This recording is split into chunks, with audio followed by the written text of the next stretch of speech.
नमस्कार. हॅलो सह्याद्रीच्या आजच्या भागात मी चैताली कानिटकर आपल्या सगळ्यांचं अतिशय मनापासून स्वागत करते. अंधार अंधार म्हणून ओरडत बसण्यापेक्षा दिवे लावा ना. खरं तर अंधार ही गोष्ट नसतेच मुळात, असतो तो फक्त प्रकाशाचा अभाव. एकदा प्रकाश उत्पन्न केला ना की अंधार हा आपोआप दूर होतो. या आपल्या संकल्पनेवर दृढ विश्वास असणारे आणि त्याच पद्धतीने काम करणारे मुरबाड शहापूर तालुक्यामध्ये जलक्रांती करणारे भगीरथ प्रयत्नाचे पायीक असणारे एक अवलिया आपल्याबरोबर जनमानसात राहून कार्य करतात. खरंच त्यांच्या या कार्याची प्रेरणा घेण्यासाठी, त्यांचं कार्य समजून घेण्यासाठी आजचा हा आपला विषय असणार आहे. पाहूया आजचा आपला विषय काय आहे. आजचा आपला विषय आहे तो आहे सन्मान कर्तृत्वाचा. आणि ह्या सन्मानासाठी पायीक असणारे एक व्यक्तिमत्व आज आपल्याबरोबर स्टुडिओत आहेत. आज आपल्या बरोबर आहेत ज्येष्ठ समाजसेवक आणि मला असं वाटतं की ज्यांना महाराष्ट्रातलं जलपुरुष म्हणता येईल ते आनंद भागवत सर. नमस्कार सर. नमस्कार. कार्यक्रमात आपलं मनापासून स्वागत करते. धन्यवाद. आणि खरंच आजचं आपलं हे सगळं काम आम्हाला समजून घ्यायचं आहे आणि तुमचा हा सन्मान आमच्यासाठी फार मोलाचा ठरणार आहे. हे मार्गदर्शन आम्हाला लाभणार आहे. त्यासाठी सर्वप्रथम सर्व रसिक प्रेक्षकांना मी आनंद सरांची ओळख करून घेते. आनंद सरांबद्दल सांगायचं म्हणजे जवळजवळ 40 वर्षांहून अधिक काळ उत्कट सामाजिक प्रेरक आणि HR ट्रेनर म्हणून ते कार्य करतात. वसुंधरा संजीवनी मंडळाचे ते जनक आहेत, संस्थापक अध्यक्ष. मुरबाड आणि शहापूर तालुक्यात पावसाच्या पाण्याचं पुनर्भरण, तलावातील गाळ उपसा, चेक डॅम, शेततळी, वृक्षारोपण कार्यक्रम असे अनेक कार्यक्रम करून जवळजवळ 25 कोटी लिटर पाण्याचा साठा निर्माण करून आदिवासी भगिनींच्या डोक्यावरचा हंडा उतरवण्याचं काम करणारा हा फक्त 89 वर्षांचा असा युवक म्हणजेच आनंद भागवत. संस्थेच्या वतीनं या भागात महिला सक्षमीकरण, किशोरी विकास प्रकल्प असे हे उपक्रम राबवले जातात. याच कामाकरता त्यांना CSR फंडाकडून तसंच काही दानशूर व्यक्तींकडून सुद्धा मदत मिळते. नाम फाउंडेशन, यशवंतराव चव्हाण प्रतिष्ठान, ठाणे महानगरपालिका, महाराष्ट्र राज्यपाल अशा अनेक संस्थांनी त्यांना पुरस्कृत केलेलं आहे. त्याचबरोबर green world pride of India या पुरस्काराचे सुद्धा ते मानकरी ठरले आहेत. जलसंधारण करून या समस्या दूर करण्याचं प्रचंड मोठं काम यांच्याकडून सुरू आहे आणि वसुंधरा संजीवनी मंडळ हे काम अविरतपणे अखंडितपणे करते आहे. तेव्हा हे कार्य नेमका कुठल्या पद्धतीने केलं जातंय किंवा याची सुरुवात कशी झाली हे सगळं आज मी त्यांना विचारणार आहे. आजचा आपला विषय आहे सन्मान कर्तृत्वाचा आणि हा सन्मान आपण करतो आहोत ज्येष्ठ समाजसेवक महाराष्ट्रातले जलपुरुष आनंद भागवत सर यांचा. तेव्हा या विषयाच्या अनुषंगानेच आपले प्रश्न हे अपेक्षित आहेत. वेळ न घालवता मी कार्यक्रमाला लगेचच सुरुवात करणार आहे, पण पुन्हा एकदा सर आपलं कार्यक्रमात मनापासून स्वागत करते. नमस्कार. खरंच आपल्याला बघूनच ही प्रेरणा मिळते. 89 वर्ष वय आपलं आहे आणि आपला कामातला उत्साह प्रचंड आहे. मला सुरुवात ही करायची आहे की वसुंधरा संजीवनी मंडळ या संस्थेचा जन्म होण्यापूर्वी आपण एक ट्रेनर, HR ट्रेनर, शिक्षकांची प्रशिक्षण घेत होतात त्या भागात आणि तिथून मग या कार्याला सुरुवात झाली. पण ती नेमकी प्रशिक्षण कुठे सुरू होती आणि काय परिस्थिती होती तेव्हाची, काय सांगाल? कॉर्पोरेट ट्रेनिंग मी बरीच वर्ष केली. बहुतेक सगळ्या Mahendra group, Aditya Birla group, LIC of India या सगळ्यांची मी खूप वर्ष प्रशिक्षण केली. एक वेळ अशी आली की माझे डोळे अधू झाले. वाचन आणि लिखाण बंद झालं. मला जेवण नसलं तरी चालतं, वाचन लागायचं. आणि ते झाल्यावर काही काळ मी अस्वस्थ होतो, फिश विदाऊट वॉटरसारखं. आणि याच काळामध्ये मग मी माझा व्यवसाय बंद करून टाकण्याचा निर्णय घेतला. आणि सगळ्या दोऱ्या तोडून टाकायच्या, म्हणजे सर्व्हिस ट्रॅक रजिस्ट्रेशन नंबर काढण्यापासून सगळं करून टाकलं. डिटॅच होणं ज्याला म्हणतात. याच काळामध्ये विद्याभारती नावाची शिक्षण क्षेत्रात काम करणारी एक अखिल भारतीय संस्था, ते लोक माझ्याकडे आले. शिक्षक प्रशिक्षण हा माझा एक आवडीचा विषय, कारण ते पुढची पिढी घडवत असतात.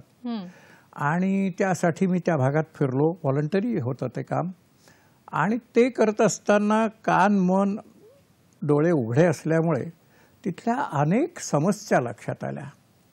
मग तिथे दारिद्र्य आहे, तिथे कुपोषण आहे माता बालकांचं, तिथे शाळा कॉलेजचं ड्रॉपआउट आहे. तिथे पोट भरण्याकरता 40-50 किलोमीटरवरती जाणं आहे. आणि या सगळ्या गोष्टी पाहिल्यानंतर संवेदनशील माझं मन जरा अस्वस्थ होतं आणि यामधूनच वसुंधरा संजीवनी मंडळाचा त्या काळात जन्म झाला. एका अर्थाने मला आलेली आपत्ती ही माझी एक संधी ठरली. आयुष्याला एक वेगळी दिशा मिळणारा, माझे डोळे जाणं ह्या आयुष्याला वेगळी दिशा मिळणारा प्रसंग ठरला. आणि प्रत्येक प्रॉब्लेममध्ये, प्रत्येक आपत्तीमध्ये शिकण्यासारखं आणि स्वतःला घडवून घेण्यासारखं काहीतरी असतं याचा माझा विश्वास सार्थ ठरला. नक्कीच. मला वाटतं तुमच्या बोलण्यात एक गोष्ट जाणवली की थोर व्यक्ती हा थोर का होतात. त्यांनी एक उदाहरण दिलं की वाचनाशिवाय त्यांना करमत नसे, इतकं प्रचंड वाचन ते करत आले आहेत आत्तापर्यंत. आणि हा गुण अलीकडच्या काळात बऱ्याच तरुण मुलांमध्ये कमी दिसतो. तर मला वाटतं वाचन संस्कृती कशी जोपासावी हेही या महान व्यक्तीकडून शिकायला हरकत नाही. आता मी येणार आहे वसुंधरा संजीवनी मंडळ याच्याकडे, की आपण म्हणालात की त्या भागात अनेक समस्या होत्या, म्हणजे कुपोषण असेल किंवा अनेक शेतकऱ्यांचं स्थलांतर असेल. तर या सगळ्या समस्यांचं मूळ नेमकं कुठे होतं, तिकडची भौगोलिक परिस्थिती नेमकी काय होती आणि काय असायला हवी होती असं आपल्याला वाटलं, काय सांगाल? चांगला प्रश्न आहे. कसं आहे की त्या ठिकाणी खरं म्हटलं तर हायेस्ट रेनफॉल, ज्याला सर्वाधिक पर्जन्यमान असलेला कोकणातला हा प्रदेश आहे. ज्याला नैसर्गिक जलसंपत्ती म्हणतात ती कोणत्याही जिल्ह्यात महाराष्ट्रातल्या नाही इतकी त्या 2 तालुक्यात एकवटली आहे. माझ्याकडे आकडेवारी सकट सिद्ध करण्यासारखं विधान आहे. या 2 तालुक्यामध्ये 12 नद्या आणि 150च्या वर जलप्रवाह आहेत. पण हे सगळे दगडगोठ्यांनी भरलेले आहेत, त्यामुळे दिवाळीनंतर त्याच्यात पाणीच नसतं. 500 नैसर्गिक तलाव आणि सुमारे 50 माणसांनी घडवलेले तलाव, असे 550 तलाव आहेत. पण ज्या तलावामध्ये 1 कोटी लिटर पाणी साठायला पाहिजे तिथे 10-12 लाख लिटर पाणी साठतं. बाकी सगळा गाळ भरलेला आहे. या ठिकाणी आदिवासी बहुल अशी ती वस्ती आहे. सगळी दोन्ही भाग आहेत.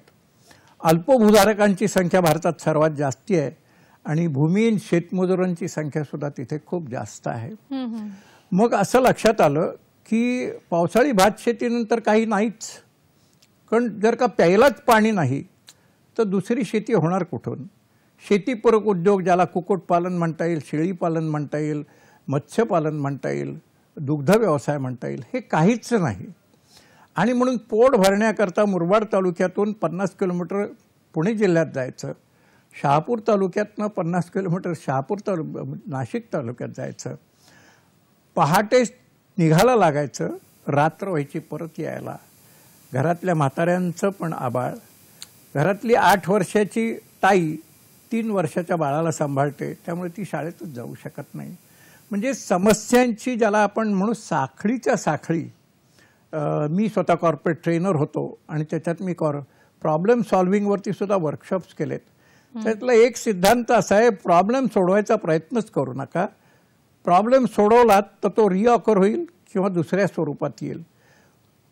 मूळ कुठे आहे त्या प्रॉब्लेमचं, तिथे तुम्ही जाऊन काम करा, परत तो प्रॉब्लेम तुम्हाला त्रास देणार नाही. माझ्या असं लक्षात आलं,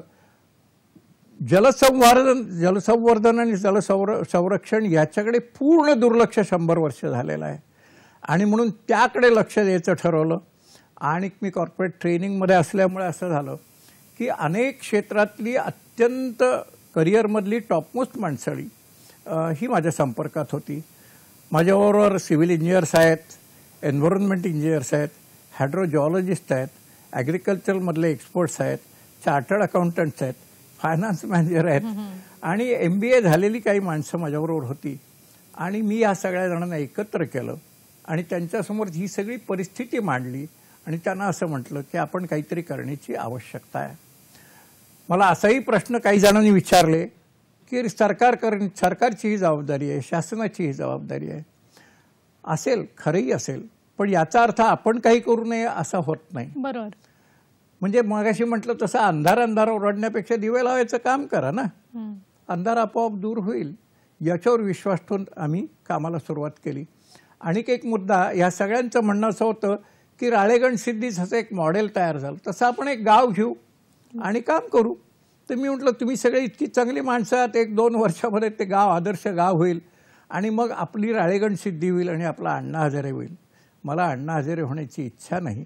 आपण सामूहिक नेतृत्वावरती विश्वास ठेवून सगळेजण मिळून काम करू आणि राळेगण सिद्धी बघायला जसे दुनियेतनं माणसं आली तसे 2 तालुके बघायला दुनियेतनं माणसं यावीत, अशावरती आपण काम करूयात.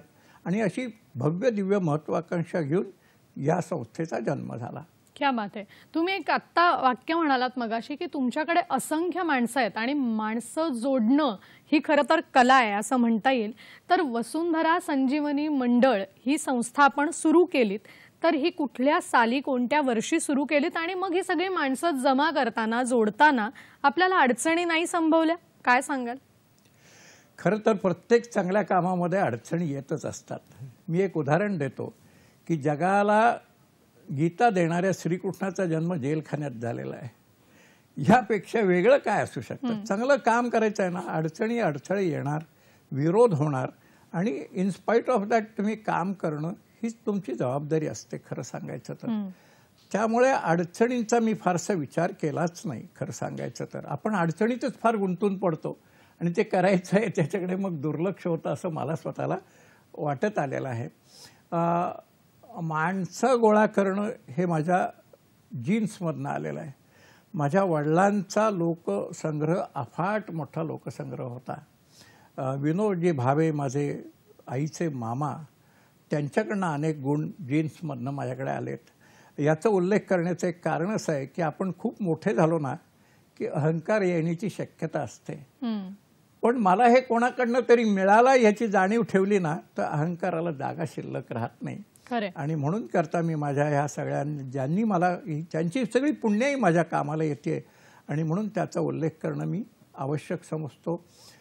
एक लक्षात घ्या, जेव्हा एकेका क्षेत्रातला मातब्बर माणूस एकत्र येतो तेव्हा त्याचे काही व्ह्यू पॉईंट्स असतात, त्याचं ब्रिंगिंग अप वेगळं असतं, त्याची काही मतं असतात, त्याचे काही आग्रह असतात, काही प्रमाणात अहंकारसुद्धा असतो. पण शेवटी असं आहे की कबड्डी खेळताना कॉर्नर पकडणारा माणूस वेगळा असतो, मध्ये उभा राहणारा वेगळा असतो आणि अटॅक करणारा माणूस वेगळा असतो. सगळे मिळून टीम बनत असते. जो अटॅक करण्यात चांगला आहे ना तो पकडीमध्ये चांगला असेलच असं नाही. आणि मी कशातलाच एक्सपर्ट नाही, पण या सगळ्या एक्सपर्टची टीम माझ्याकडे असल्यामुळे मी तर म्हणेल ही संस्था नाही, हे एक कुटुंब आहे. या आमच्या सगळ्या माणसांच्या घरातल्या कुटुंबातली सगळी माणसं मला काका, बाबा, आजोबा म्हणणारी आहेत. आणि मला असं वाटतं ही आमच्या संस्थेची फार मोठी स्ट्रेंथ आहे. आणि म्हणून अहंकार आमच्याकडे आड येत नाहीत. आमच्या संस्थेचं आणखीन 2 वैशिष्ट्य मी सांगेन. आमच्याकडे 1 वर्षभर माणूस जॉईन झाल्यापासून त्याला डायरेक्टर होता येत नाही असा बायलॉ आहे. दुसरं असं आहे 2 टर्म तो डायरेक्टर राहिला की तो आपोआपच रिटायर होतो, घटनेनुसार रिटायर होतो. पण मला सांगायला आनंद आणि अभिमान वाटतो की असे आमचे 12 रिटायर झालेले डायरेक्टर पदावरून निवृत्त झाले, संस्थेतनं निवृत्त झाले नाहीत. आमचे मिलिंद केळकरांसारखे ह्या सगळी माणसं, सगळ्यांची नावं घ्यायला लागतील, हे आजही कार्यालयामध्ये येऊन 10-10 तास 8-8 तास काम करत असतात, साईटवरती जात असतात, व्हिजिट्स करत असतात. म्हणजे त्यांचं वेळ देणं, त्यांची इन्व्हॉल्वमेंट जरासुद्धा कमी झाली नाही. हे एक आगळं वेगळं चित्र आमच्या संस्थेमध्ये बघायला मिळेल. मी अनेक 16 संस्थात काम केलं आहे. पद गेलं ना की तो माणूस संस्थाच सोडतो. बरोबर. काही ठिकाणी तर तो अडचणीचा झालेला असतो. आमच्याकडे हे दृश्य नाही. याचं कारण संस्था राहिली नाही, कुटुंब तयार झालं असं मला वाटतं. नाही, आणि ही जी संस्था आहे याची स्थापना वर्ष काय आहे साधारण? सांगतो. 14-15 साली मी ट्रेनिंग करत होतो. त्याच्यातनं 15 साली आम्ही कामाला सुरुवात केली आणि 16च्या 20 एप्रिलला आमचं रजिस्ट्रेशन झालं. आम्ही ट्रस्ट ॲक्ट खालती किंवा सोसायटी ॲक्ट खालती रजिस्ट्रेशन केलं नाही, तर non profit making NGO under company act असं रजिस्ट्रेशन केलं. आमचं ऑडिट कोणाहीपेक्षा अत्यंत स्ट्रिक्ट असतं.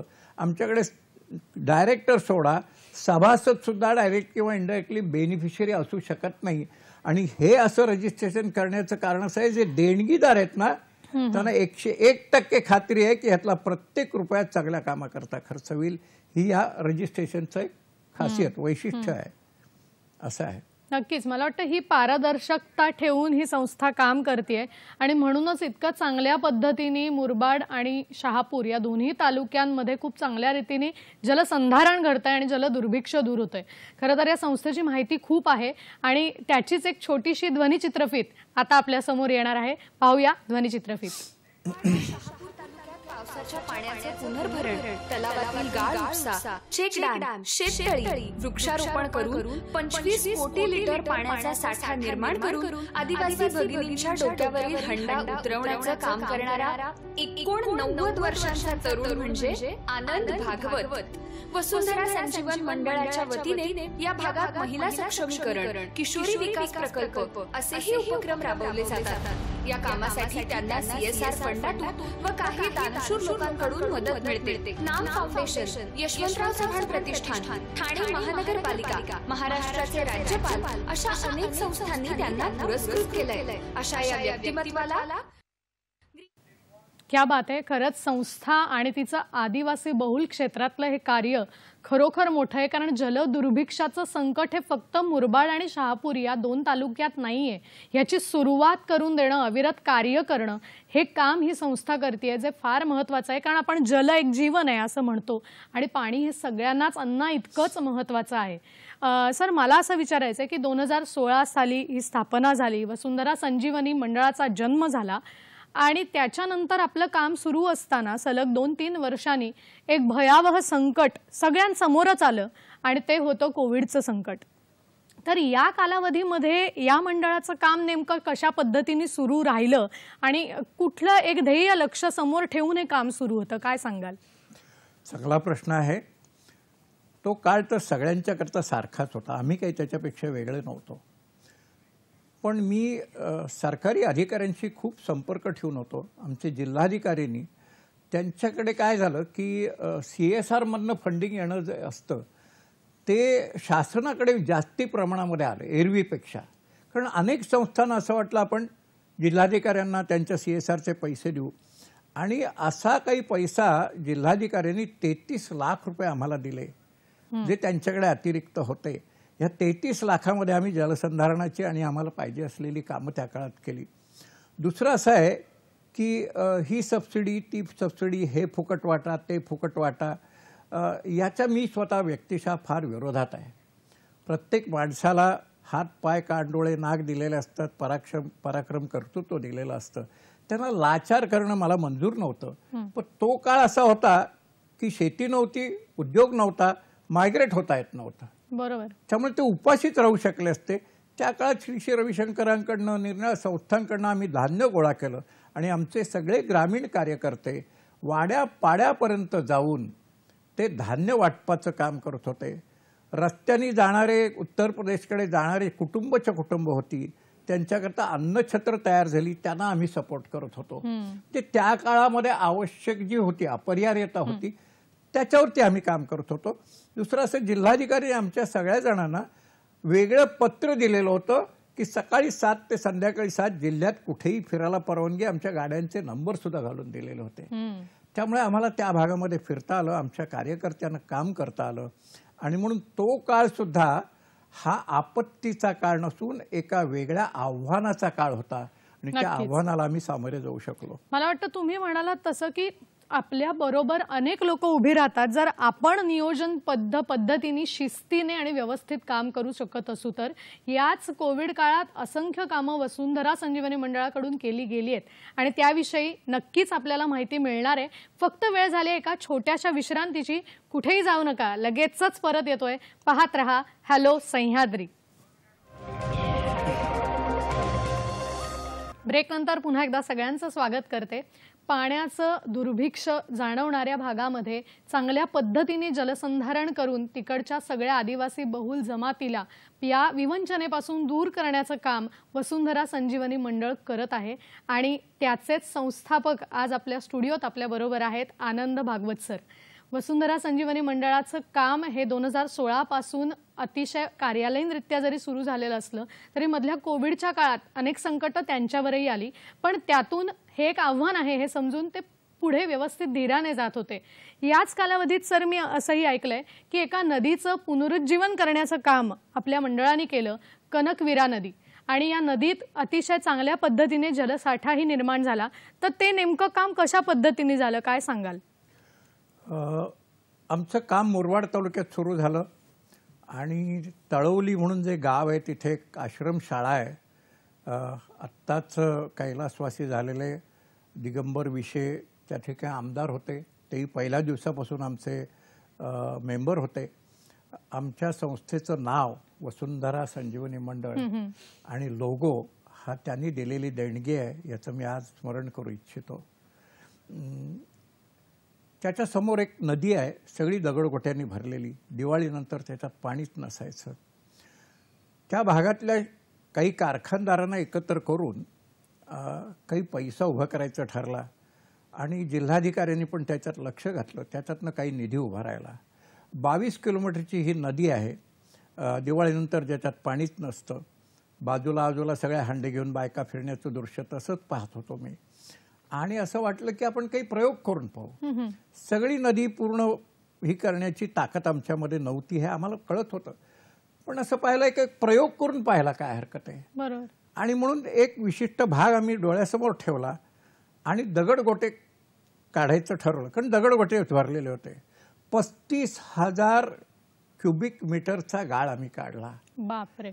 1 क्युबिक मीटरचा खड्डा म्हणजे 1000 लिटर पाणी. याचा अर्थ 35,000 क्युबिक मीटर गुणिले 1000 एवढा वॉटर बॉडी तिथे तयार झाली, डोह तयार झाले. जिथे म्हशीला प्यायला पाणी नव्हतं तिथे मे महिन्यामध्ये मी 25 मुलांना पोहताना पाहिल्याचं दृश्य पाहिलंय. डोळ्याला आनंद देणारी गोष्ट होती ती. खरे. आणि हा फक्त प्रयोग होता. विशेष असं झालं, आजचे आपले आदरणीय मुख्यमंत्री त्यावेळेला पालकमंत्री होते आणि त्यांना ते सगळं आवडलं आणि पुढच्या DPDCमध्ये त्या नदीचं पुनरुज्जीवन करण्याचा निर्णय झाला. दुर्दैवाने ते काम अजूनही झालेलं नाही. आणखीन एक चांगली गोष्ट सांगतो, केंद्र सरकारच्या काही योजनेप्रमाणे 75 तलावाचं पुनरुज्जीवन करा, अमृत तलाव तयार करा, 75 नद्यांचं पुनरुज्जीवन करा, असा एक विषय आला. आपले वनमंत्री आदरणीय मुनगंटीवार यांच्याकडे ती जबाबदारी दिली गेली. ठाणे जिल्ह्यातल्या 12 नद्या त्याच्यात आहेत, त्याच्यापुढे ही पण नदी इन्क्लूड आहे. आणि याच्या पुनरुज्जीवनाचं काम आता सरकारी स्तरावरती फार मोठ्या प्रमाणात निधी महाराष्ट्राच्या मंत्रिमंडळाने त्याच्याकरता दिलेला आहे. आणि मला असं वाटतं की 5 वर्षापूर्वी केलेला तो प्रयोगाचं आत्ता दृश्य स्वरूपामध्ये फळ एका अर्थाने मिळणार आहे. जिथे पाण्याचं आम्ही व्यवस्थापन केलं तिथे बारमाही शेती झाली, अनेकांनी फळबागा लावल्यात. बर. आणि ते त्या फक्त 35,000 क्युबिक मीटर गाळाचा परिणाम तो आहे. 22 किलोमीटर सगळा जर का गाळ निघाला तर केवढं मोठं परिवर्तन त्या भागात येईल याची तुम्ही सगळेजण कल्पना करू शकता. मला वाटतं आता तुम्ही एक उल्लेख केलात की त्या ठिकाणी शेती होते आणि शेतकऱ्यांचा एखादा अनुभव आम्हाला ऐकायला आवडेल की पूर्वी परिस्थिती काय होती आणि आता परिस्थिती काय आहे शेतकऱ्यांची. बरोबर आहे. पहिली गोष्ट म्हणजे जिथे जिथे जलसंधारण जलव्यवस्थापन झालं तिथे पहिली गोष्ट म्हणजे डोक्यावरचे हांडे बंद झाले. एकट्या शहापूर तालुक्यात तिथल्या तहसीलदारांनी दिलेल्या आकडेवारीनुसार 189 गावी टँकर फिरतो. आणखीन कदाचित 200च्या वर गावी डोक्यावरतून हांडे घेऊन बायका फिरतात. जलसंधारण किती आणि का महत्वाचं आहे. जेव्हा पाण्याचं दुर्भिक्ष असतं तेव्हा पाण्याची क्वालिटी अतिशय घाणेरडी असते. मग त्याच्यातनं येणारी रोगराई, त्याच्यातनं येणारे त्वचारोग, अनंत समस्यांचं मूळ पाण्याकडे दुर्लक्ष. आणि म्हणून आम्ही फक्त नदी पुनरुज्जीवन हा तर प्रयोग करून दाखवला. आमची ताकद जेवढी होती तेवढं आम्ही करून दाखवलं. पण जलसंधारणाचे सगळे प्रकार, not to leave a single stone unturned, या पद्धतीने आम्ही अगोदर वंदराई बंधारे बांधायला सुरुवात केले की जे 0 बजेट होते. आम्ही लोकांकडनं पोती घेतली, पेंढरी वाघाच्या वाडीतल्या लोकांकडे गेलो.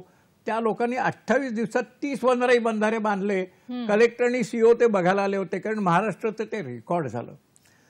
या 30 बंधाऱ्यांमुळे सुमारे 30 एकर जमीन ओलिताखालती आली फक्त काही महिन्यांकरता. आणि परिवर्तन यायला सुरुवात झाली. माझ्याकडे असा एक शेतकरी आहे जो व्हिडिओ क्लिपवरती असं म्हणतोय की 1 एकर जमिनीचा मी मालक आहे, मला दुसऱ्याच्या शेतावर मजूर म्हणून जायला लागत होतं. आज माझ्या 1 एकर शेतामध्ये 4 मजुरांना कायमचा रोजगार मी देऊ शकतो. मला क्या बात आहे. माझ्या शेतात काम आहे, मला दुसऱ्याच्या शेतावर काम करायला लागणार नाही. मला वाटतं शेतकऱ्यांनी ही दिलेली जी पोचपावती आहे ही फार महत्वाची आहे, कारण जिथे आपण म्हणतो की भारत हा कृषीप्रधान देश आहे आणि जिथली जमीन ओलिताखाली येत नाही आणि त्याच्यासाठी काम करणारं हे मंडळ, खरंच आपल्या कार्याला सलाम, एवढं मी म्हणू शकते. आपल्याला कार्यक्रमात एक फोन येतोय, तो आपण घेऊया. शिवानंद वसेदार आपल्याला प्रश्न विचारतायत निपाणीहून. नमस्कार. नमस्कार मॅडम. नमस्कार साहेब. मी निपाणीहून पत्रकार शिवानंद वशाळ बोलतोय. आणि काही वेळा आपण ज्यावेळी समाज कार्य करायचं असेल तर समाज कार्य करायचं म्हटलं की स्वतःचे तन मन धन हे अर्पण करावं लागतो. काही वेळा अशी परिस्थिती होतो की आपण आपल्या स्वतःच्या खिशातले पैसे सुद्धा खर्च करावा लागतो. त्यावेळी आपण एक समाजसेवक म्हणून तयार होतो. पण समाजसेवक झाल्यानंतर काही वेळा प्रसंग असं येतो की रात्रीच्या वेळी नागरिक येतात आणि आपल्याकडे म्हणतात की बाबा असं प्रॉब्लेम होत आहे आणि तुम्ही काहीतरी मार्गदर्शन करा किंवा सल्ला द्या वगैरे असं सगळं म्हणत असतात. मग तशा वेळी या साहेबांनी तशी परिस्थिती कुठलं उद्भवले काय आणि त्यावेळी त्यांनी कशा प्रकारे हँडलिंग केलं, त्या लोकांना सांत्वन केलं, चांगल्या प्रकारे मार्गदर्शन केलं, असं साहेबांचं प्रश्न करत होतं साहेबांनी. नक्कीच नक्कीच. हा माझ्याही मनात हा प्रश्न होता, कारण खरंच एक समाजसेवक म्हणून काम करताना ते म्हणाले तसं की आपण काम करत असतो आणि अचानक एखादी व्यक्ती आपल्याकडे येते आणि आपल्याला सांगते की मला ही अडचण आहे आणि माझी ही समस्या आपण दूर करा. तर असा कुठला अनुभव आपल्याला आला आहे का कार्य आपण करत असताना? तो कृपया आम्हाला त्याबद्दल सांगा. जरूर. कसं आहे की समाजसेवा हा शब्द खूप रूढ आहे, पण माझ्यावर जे संस्कार झालेत त्याला मी समाजसेवा म्हणत नाही, तर समाजाचं ऋणमोचन म्हणतो. आपल्याकडे मातृऋण, पितृऋण, समाज ऋण, आचार्य ऋण असे शब्द पूर्वजांनी आपल्याला दिलेले आहेत. आणि म्हणून सेवा करतोय म्हटलं की सुद्धा कुठेतरी अहंकाराला जागा राहते. हे माझं ऋणमोचन आहे, समाजाचं माझ्यावर ऋण आहे आणि ते फेडणं ही माझी जबाबदारी आहे, देवदत्त जबाबदारी आहे. असं मानून काम केलं ना तर त्याच्यातले त्रास जे आहेत ना ते त्रास वाटेनासे होतात.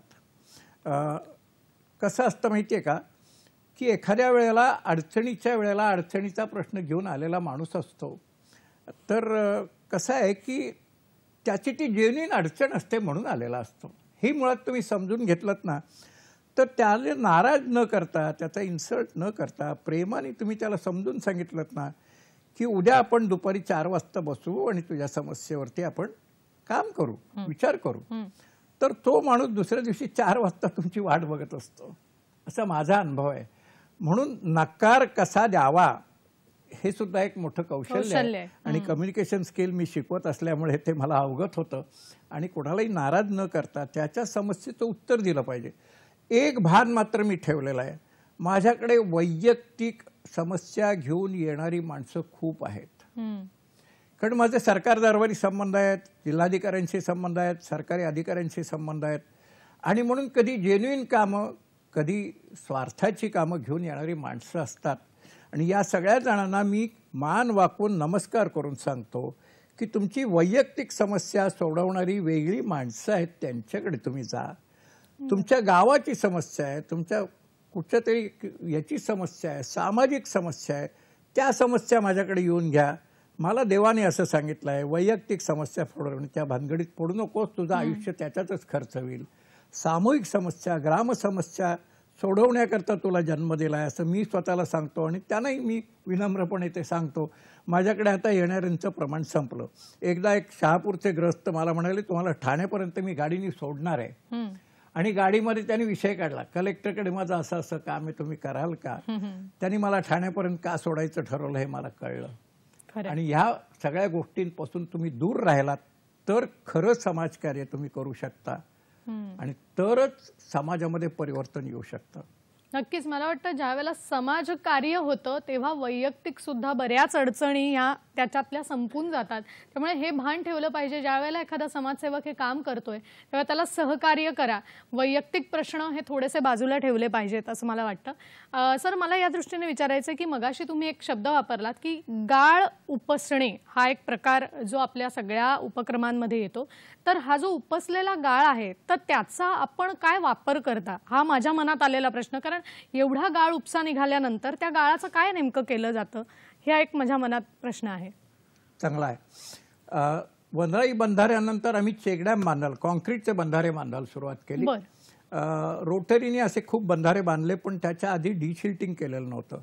आमच्या असं लक्षात आलं 7 लाखाचा बंधारा बांधला, आणखीन 50,000 खर्च केले तर पाठीमागे 100, 200, 300 मीटरपर्यंत डिशिल्टिंग करता येतं, म्हणजे गाळ काढता येतो. हा सगळा गाळ दगडगोट्यांचा असतो, त्यामुळे तो कुठेही टाकताच येत नाही. आम्ही वन खात्याच्या अधिकाऱ्यांना विचारलं, त्यांना सांगितलं तुम्ही एखादा पोर्शन सांगा. त्याच्या भोवती डंपरनी आम्ही एक वॉल तयार केली. हेतू असा झाला की आम्हाला वाहतुकीचा खर्च कमी आला, ते कोणी शेतात टाकू दिलं नसतं, त्यामुळे त्याच्यावरती उपाय निघाला. आणि त्याचा आणखीन एक फायदा झाला की गुरं त्या भागात जाऊ शकत नाहीत, ती आग लागली तर ती त्या भागात, त्यामुळे त्यांचाही फायदा झाला. तो सबका भला असं त्याच्यातनं तयार झालं. हा दगडगोट्यांचा गाळ अशा प्रकारे करायला लागतो. दोन्ही बाजूला रेटा दिलात तुम्ही तर बाजूला जी वॉल तयार होते दगडगोट्यांची, त्याच्यामुळे इरोजन ज्याला म्हणतात प्रवाहामुळे, ते इरोजन थांबतं. त्यामुळे एकातनं एक शिकत जाणं, काम करत असताना तुम्ही शिकत असता आणि त्याचा फायदा तुम्हाला होत असतो. तलावांच्या गाळुपशावरती आम्ही काम करायला सुरुवात केली, कारण चेकडॅममुळे काय होतं, 10, 20, 50, 100, 150 एकर जमीन ओलिता खालती येते, इरिगेशन खालती येते, 2-2, 3-3 पिकं येतात. त्यामुळे तो शेतकरी सधन होतो, लोकांना रोजगार तयार होतो, मायग्रेशन थांबतं, हे सगळं होतं. पण मी स्वतः आजच्या आणि उद्याच्या समस्यांवरती काम करण्याला समाधानी नाही. पुढच्या पिढ्यांचा विचार करणं हे माझ्या पांढऱ्या केसांना शोभा देणारं आहे. आणि म्हणून आम्ही तलावाच्या गाळुपशाला सुरुवात केली. मग त्याच्यावर एक रिसर्च पेपर तयार झाला. असं लक्षात आलं, तलावाचा गाळुपसा केला तर पर लिटर कॉस्ट सगळ्यात कमी आहे, म्हणजे वॉटर कॉस्ट इफेक्टिव्ह आहे. नंबर 2, तिथे मत्स्यपालन सुरू होऊ शकतं. म्हणजे त्या ग्रामपंचायतीला रेव्हेन्यू तयार होतो, कोणाला तरी रोजगार तयार होतो. बाहेरनं मासे आणून ते महाग पडतात, त्यांना गावात सुद्धा ते मासे विकता येतात. असे मल्टिपल बेनिफिट्स तिथे तयार होतात. आजूबाजूला झाडी लावली तर बायोडायव्हर्सिटी अट्रॅक्ट होते, तो आणखीन एक फायदा आहे. पण सर्वात गंभीर आणि महत्त्वाची गोष्ट अशी आहे की गेल्या कित्येक वर्षामध्ये हजारो बोरवेल, मग ते बोरवेलची स्पर्धा 80 फूट, 100 फूट, 200 फूट, 500 फूट, 800 फूट, आणि वर्षोनुवर्ष भूगर्भातलं पाणी आम्ही काढलंय. आणि आता अशी अवस्था तयार झाली आहे की एक बाळ असलेली आई, तिला 15 दिवस उपाशी ठेवायचं आणि तिला सांगायचं बाळाला पाज, नाही ती पाजू शकणार. बरोबर आहे. आमच्या वसुंधरा मातेची ही अवस्था मला पाहवली नाही. आणि म्हणून आम्ही असंख्य तलावांच्या गाळुपशावरती लक्ष सुरू केलं. आणखीन असं आहे की शेकडो स्क्वेअर मीटरवरती पर्क्युलेशन होतं. पर्क्युलेशन लॉसेस हा शब्दच मला मंजूर नाही. पर्क्युलेशन ही नैसर्गिक गोष्ट आहे, त्यामुळे ती माणसाच्या भल्याचीच आहे. पर्क्युलेशन झालंच पाहिजे तर भूगर्भात पाणी तयार होईल, आणि भूगर्भात पाणी तयार झालं तरच अनेक गोष्टी बदलतील. याच्यावरती विश्वास ठेवून आम्ही तलावांचे गाळुपसे याच्यावरती कॉन्सन्ट्रेशन केलं आहे. पुनर्भरण हा त्याच्यातला एक आणखीन भाग आहे. नक्कीच. आणि हे पुनर्भरण किंवा अजून कुठल्या तलावांच्या बाबतीत हा गाळुपसा झालाय हे आपल्याला जाणून घ्यायचं आहे आपल्याकडून. फक्त इथे वेळ झाली एका छोट्याशा विश्रांतीची. कुठेही जाऊ नका, लगेचच परत येतोय. पाहत रहा हॅलो सह्याद्री.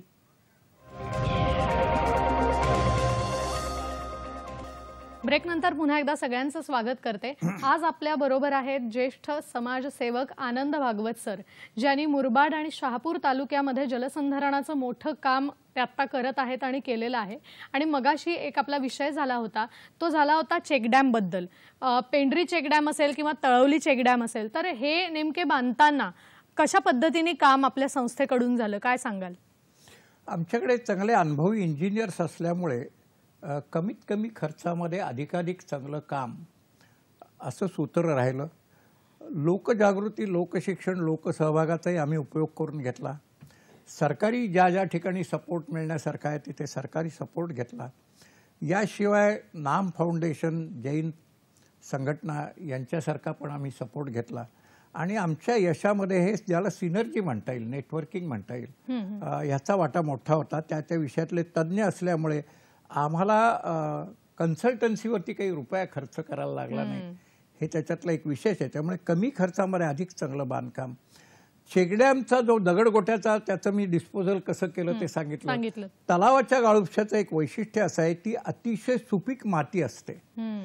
म्हणजे ती जर शेतात पसरली तर कोणतंही फर्टिलायझर न वापरता पीक 20% वाढू शकतं, असं तज्ज्ञांचं म्हणणं आहे.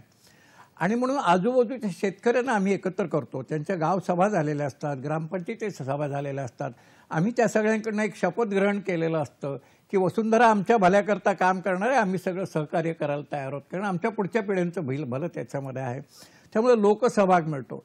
जिथे शक्य आहे तिथे ट्रॅक्टर्स वगैरे पुरवू शकले तर त्यांना सांगतो तुम्ही ट्रॅक्टर पुरवा आणि तुमची माती तुमच्या शेतात नेऊन टाका, तुमचं पीक वाढेल. जिथे गरिबी आहे त्या ठिकाणी आम्ही ट्रॅक्टर लावतो, थोडा खर्च वाढतो, पण त्यांच्या शेतात नेऊन आम्ही ती माती टाकतो, ज्याच्यामुळे तिथलं पीक वाढायला सुद्धा मदत होतं. म्हणजे प्रत्येक कृतीमध्ये मल्टिपल बेनिफिट्स हा आमचा अप्रोच आहे आणि सस्टेनेबिलिटी हा आमचा अप्रोच आहे. आणि हे दोन शब्द मला असं वाटतं मॅनेजमेंटच्या क्षेत्रातल्या लोकांना फार चांगले माहिती आहेत. सस्टेनेबिलिटी, कॉस्ट इफेक्टिव्हिटी, आणखीन हा असे सगळे भाग त्याच्यामध्ये आहेत. आणि या मातीचा अतिशय चांगल्या प्रकारे उपयोग होतो हे आम्ही लोकांचं पाहतो, पिकं वाढतायत त्यांची. नक्कीच नक्कीच. आणि तुम्ही जे म्हणालात की शाश्वत विकासाबरोबर अजून एक शब्द मला जोडावासा वाटतो की आपण म्हणतो अमूल्यम विद्यते सर्वम, की कुठलीही गोष्ट ही फेकून देण्यासारखी नाहीये आणि तिचा वापर करता येऊ शकतो. गाळाचाच अतिशय उत्तम प्रकारे सुपीक मृदा येते, त्यामुळे शेती करता किती छान वापर या संस्थेकडून केला गेलाय हे आपल्याला सगळ्यांनाच त्यांच्याकडून कळलंय. मला याबरोबर विचारायचं आहे की वसुंधरा संजीवनी मंडळ या जलसंधारणाच्या बरोबरीनेच किशोरी विकास प्रकल्प असेल किंवा महिला सक्षमीकरण असेल तर असे सुद्धा अनेक उपक्रम चालवते. तर हे उपक्रम नेमके का चालवावेसे वाटले आणि या उपक्रमाअंतर्गत काय केलं जातं? बरं, आमच्या संस्थेच्या ध्येय धोरणामध्ये फक्त पाणी नाही आहे तर संपूर्ण ग्रामीण परिवर्तन, महात्मा गांधीजींचं सगळं तत्वज्ञान, विनोबाजींचं त्याच्यावरती असलेलं तत्वज्ञान, दीनदयाळजींनी त्याच्यावर केलेलं चिंतन आणि नानाजी देशमुखांनी केलेले किंवा यांनी की हे सगळे प्रयोग मी पाहिलेले आहेत. आणि या सगळ्याचा अभ्यास करून हे सगळं सुरू झालं आहे. आता आज जर 47% महिलाच जर या देशात असतील तर या महिलांचा विचार काहीतरी करणं अत्यावश्यक आहे. काळ बदलतोय, सगळ्या क्षेत्रामध्ये आम्ही कुठच्या कुठे महिला जाऊन पोचतायत, पण तरीसुद्धा ग्रामीण भागामध्ये असं आहे त्यांची आईच शिकलेली नाही. त्यामुळे त्या 12 ते 18 वयोगटातल्या मुलींच्या समस्या कोणाशी बोलायचा हा त्यांचा फार मोठा प्रश्न आहे. आणि किशोरी विकास प्रकल्प एका दुसऱ्या संस्थेने चालवलेला आम्ही पाहिला, त्याचा अभ्यास केला, त्याचा करिक्युलमचा विचार केला आणि असं वाटायला लागलं की खेड्यामध्ये याची जास्त आवश्यकता आहे.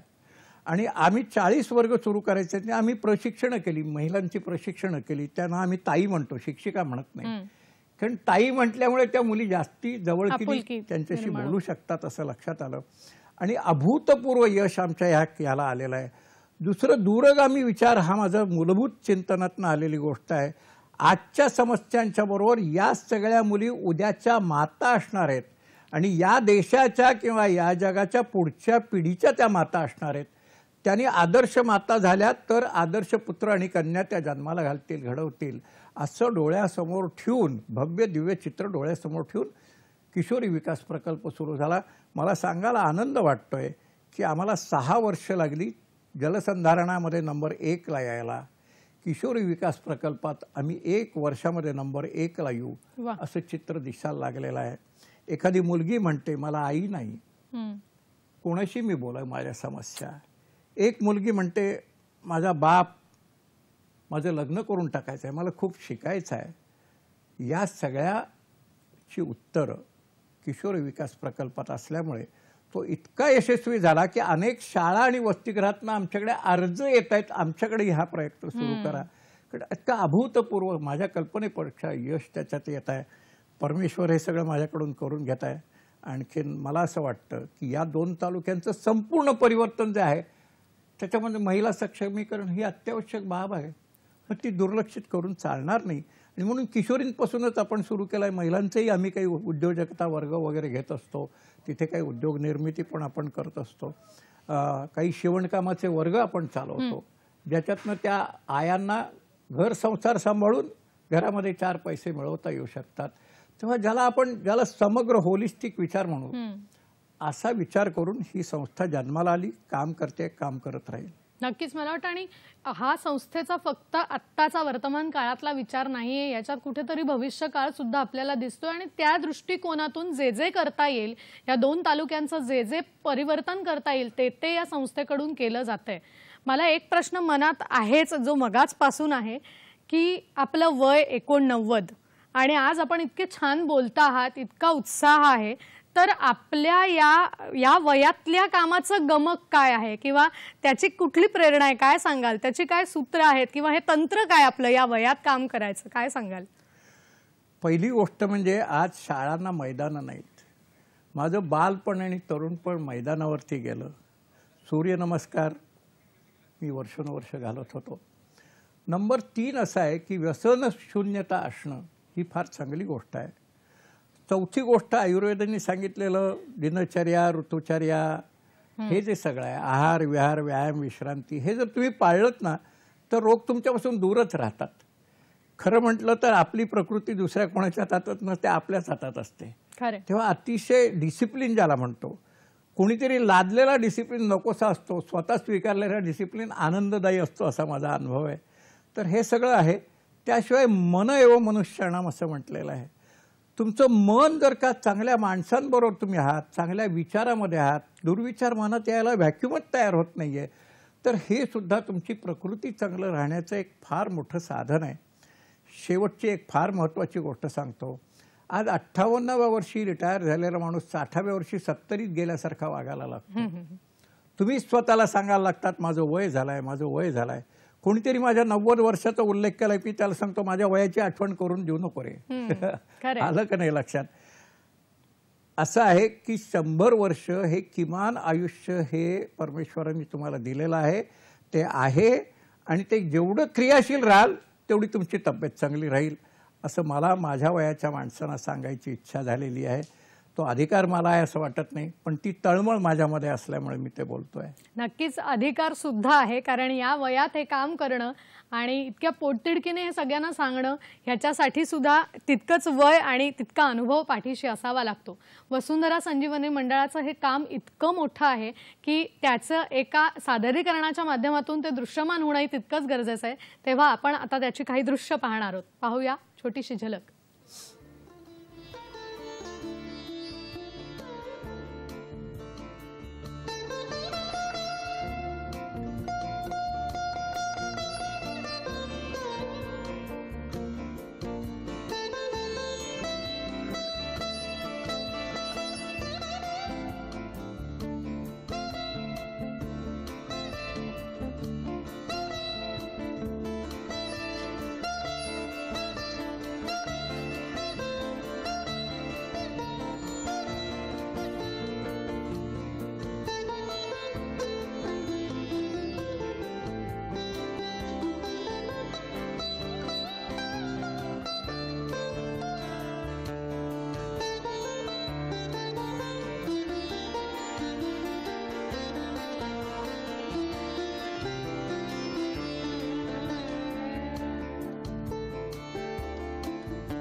नक्कीच मला वाटतं आपल्या या सगळ्या कार्यातून आम्हाला हे दिसलं असेल. अगदी शेवटी मला थोडक्यात जाता जाता आपल्याला एकच विचारायचं आहे की रेन वॉटर हार्वेस्टिंग आपण म्हणतो, तर त्याचं या दृष्टीने काय महत्त्व सांगाल आणि एक जलरक्षक म्हणून आम्हाला तुम्ही काय आवाहन कराल? अगदी थोडक्यात काय सांगाल याबद्दल?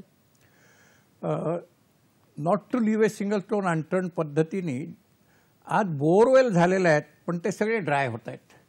आणि म्हणून रूफटॉप रेन वॉटर हार्वेस्टिंगवरती पण आम्ही काम करायला सुरुवात केली. फार मोठ्या प्रमाणात आम्ही त्याच्यावरती काम करतो आणि त्याच्यामधनं सुद्धा त्या स्थानिक समस्या, कॅच द रेन हर घर जल ही जी स्लोगन आहे, तर एका अर्थाने आम्ही तेच करतो आणि त्यामुळे त्या ठिकाणी पाण्याचं व्यवस्थापन व्हायला, म्हणजे बोरवेलला पण पाणी नाही अशी अवस्था आहे, ती आम्ही बदलण्याचा प्रयत्न करतो. त्यामुळे जलसंधारणाचे आणि व्यवस्थापनाचे सगळे प्रकार आपण, ज्या ठिकाणी आम्ही संधारण केलं तिथे आम्ही ठिबक वापरायला लोकांना, म्हणजे त्याच्यातनं व्यवस्थापन सुद्धा होतं, म्हणजे बचत पण होत असते. हा एक भाग झाला.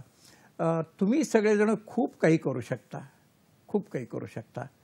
प्रत्येकाने येऊन आमचे ऑफिसमध्ये काही कार्य करतायत, ग्रामीण कार्य करतायत, या सगळ्यांना संसार आहे, या सगळ्यांचा पगार आहे, ऑफिसचं हे आहे, एस्टॅब्लिशमेंट कॉस्ट आहे. पुढच्या वर्षी जर 7 ते 10 कोटी चं काम आम्हाला करायचं असेल तर आमची एस्टॅब्लिशमेंट कॉस्ट आहे. ज्याला मेंबर होता येईल त्यांनी मेंबर व्हा, ज्याला कार्यकर्ता बनता येईल त्यांनी कार्यकर्ता बना. आणि जे दान म्हणून तुम्ही देऊ शकता ते तुम्ही देऊ शकता. आणि आज आपल्या घरातल्या बाईच्या डोक्यावर हंडा पाहिला तर आपल्याला कसं वाटेल, आपल्या घरात कुपोषित माता बालक असलं तर कसं वाटेल, ह्याचा जरा संवेदनशीलने विचार करा. आम्हाला जेवढ्या प्रकारे तुम्हाला मदत करता येईल, आर्थिक मदत करता येईल, तेवढी तुम्ही केलीत तर त्याचं पुण्यही तुम्हाला मिळणार आहे. आणि हे काम जे आहे हे यशस्वी व्हावं ही तर परमेश्वराची इच्छा आहे. तुमच्यामध्ये पण परमेश्वराचा अंश आहे, तो जागा ठेवा. धन्यवाद. नक्कीच मला वाटतं आपण जे जलरक्षक म्हणून आम्हाला आव्हान करत आहात त्याचा सगळेच प्रेक्षक नक्कीच बारकाईने विचार करतील. आणि अगदी शेवटी थोडक्यात सांगा की आपल्या या संस्थेचं पुढचं लक्ष्य काय असेल, अगदी थोडक्यात. अच्छा, मी फार मोठी स्वप्न पाहत आलो आणि जेवढी मोठी स्वप्न पाहाल त्याच्याकरता जर काम करत राहिला ती स्वप्न राहत नाहीत, ते प्रत्यक्षात उतरत असतं. हे 2 तालुके पाहायला दुनियेतनं माणसे यावीत अशा प्रकारचं काम पुढच्या 3 वर्षात उभं करण्याची तयारी आम्ही केलेली आहे, माझ्या सगळ्या टीमने केलेली आहे. माझे ग्रामीण कार्यकर्त्यापासून आमच्या सल्लागार मंडळापर्यंत सगळेजण इतक्या तळमळीने काम करतायत ना, त्या सगळ्यांच्या तळमळीचं कामाचं चीज होईल असं माझं अंतर्मन मला सांगताय. नक्कीच. आणखीन तुमच्या सगळ्यांचं सहकार्य, आशीर्वाद जर असतील, परमेश्वर तर आमच्या पाठीशी आहे, कारण परमेश्वरी कार्यच आम्ही करतो, तर मला असं वाटतं हे स्वप्न साकार झाल्याशिवाय राहणार नाही. पुन्हा पुन्हा धन्यवाद. नक्कीच मला वाटतं या ठिकाणी ना एक ऋग्वेदामध्ये एक राजा होऊन गेला होता, ज्या राजाचं नाव होतं आद्य कृषकः पृथुवैन्यः, आपण ज्याला म्हणतो. पृथुवैन्य नावाचा राजा, ज्याने आपल्या म्हणजे आपल्या वसुंधरेवरती कृषी कार्य सुरू केलं. तर मला आज त्यांचं स्मरण होत आहे आणि आपलं कार्य समोर दिसतंय. तर नक्कीच भविष्यात सुद्धा हे असं कार्य होत राहील अशा संस्थांच्या माध्यमातून, उपक्रमातून, आणि आपण सगळेजण त्याचे साक्षीदार असणार आहोत. आजचा हा खरंच तुम्ही केलेलं हे जे मार्गदर्शन आहे हे सगळ्यांसाठीच नक्कीच प्रेरणादायक ठरलं असेल. आणि आपण मुळात इथे वेळात वेळ काढून आलात त्याबद्दल संपूर्ण हॅलो सह्याद्रीच्या टीमच्या वतीने मी आपले मनपूर्वक आभार मानते. वसुंधराचं काम लोकांपर्यंत नेण्याचं तुम्ही फार मोठं कार्य केलेलं आहे, आमच्यावरती त्याचे उपकार आहेत असं मी मानतो. धन्यवाद. धन्यवाद. भेटूया पुढच्या भागात. आत्ता मात्र इथेच थांबतेय. नमस्कार.